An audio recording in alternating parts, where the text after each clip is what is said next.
You wake up to smoke. Your village is burning, and the men doing it don't look like men you've ever seen before. Bigger, louder, carrying axes like an extension of their own arms. You don't understand a word they're shouting. You don't need to. Within the hour, your wrists are bound with rope, and the life you had 20 minutes ago no longer exists. For every longship, every horned helmet myth, every conquer or die legend, there's an entire invisible economy running underneath it. Historians estimate as many as 1 in 4 people in Viking Age Scandinavia were enslaved. Not metaphorically, legally, permanently, generationally enslaved. Let's go through exactly what that meant, one brutal detail at a time. Captured in the raid. Coastal monasteries get hit first because they're rich, undefended, and full of exactly the kind of captives that sell well. Young, healthy, easy to transport. You're grabbed, tied, and marched to a ship before you've even processed what's happening. Therefore, the raid isn't really about gold and silver at all. For a lot of historians, you were the actual cargo, sold like livestock. Your road to a market, Hedeby on the Danish border, or Bulghar deep on the Volga River. An Arab diplomat named Ibn Fadlan actually watched one of these sales happen in the year 922 and wrote down what he saw. Young women inspected and haggled over in front of a crowd, exactly like livestock. But unlike livestock, you can hear every word of the negotiation happening over your own body. Forced labor. You survive the sale, therefore now you belong to a farm. And the work starts immediately, felling trees, hauling stone, building the very ships that once dragged you here. An Old Norse poem called Rigsthula describes your class in blunt terms. Hunched backs, worn hands, the heaviest tasks. It's practically a job description written 1,000 years in advance. Physical punishment. Slip up and there's no court to appeal to. Your owner can beat you as much as he likes, whenever he likes, for whatever reason he likes. Norse law doesn't even really treat it as violence against a person. Therefore, the punishment isn't the exception in your daily life. It's baked into it. Family separated. If you were captured with a spouse, a child, a sibling, don't expect to stay together. Slaves get sold individually, wherever the price is best, to whichever buyer wants exactly what you can do. But there's no negotiating this. You don't get a say in who you're sold with or whether you ever see them again.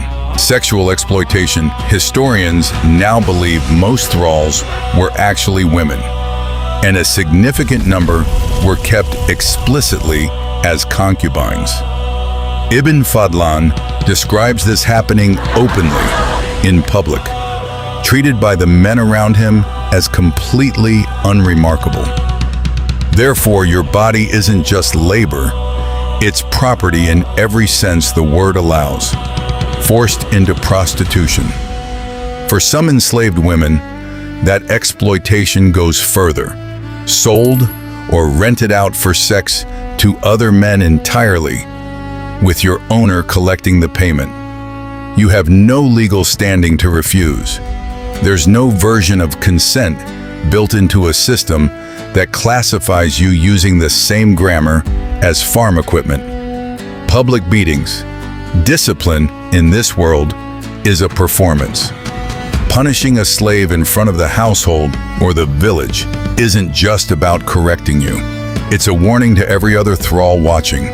But the message is simple, and it never needs repeating twice.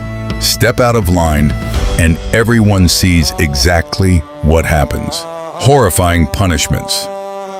Norse sagas describe execution methods that still make historians uneasy today.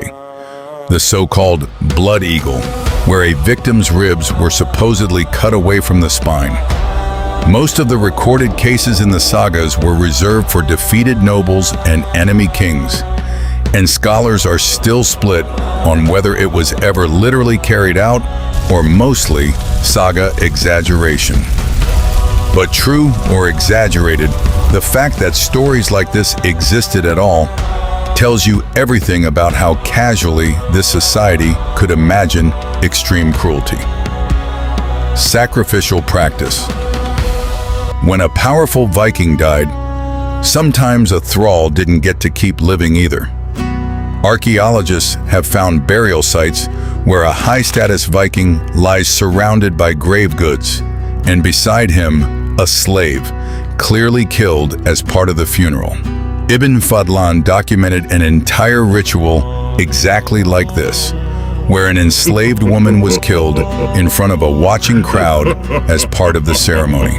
Blood as offering blot ceremonies, the seasonal sacrifices Vikings performed to bless the harvest, involved animal blood collected in bowls and scattered across altars, halls, and sometimes the fields themselves, asking the gods for a good yield. Human sacrifice shows up in the record too, occasionally at the more serious ceremonies. Therefore, the line between livestock and you wasn't always as solid as you'd hope. The path's out. But death isn't the only ending available. Your master could simply free you, sometimes written into his will. You could buy your own freedom if you'd managed to save anything. Some owners, like a Norwegian jarl named Erling Skjalgsson, let their thralls farm their own plots and sell the surplus. Not out of kindness exactly, but because a thrall working toward freedom works harder than one with nothing to gain. Freedom slowly. Let's say you get lucky. You're freed. You become what's called a leisingi, a freedman, but you're still legally tied to your former owner. You vote how he tells you to vote. You're expected to support him. It typically takes 2 full generations, your grandchildren, not you, before your bloodline is treated as fully free. Freedom here isn't a light switch. It's a slow fade. The quiet ending. By the 11th century, the whole system just winds down. Raiding slows. Christianity spreads, and the church quietly plants the idea that enslaved people might have souls worth considering. Therefore, with no new captives arriving, the existing thrall population simply ages out, dying or being freed, with nobody replacing them.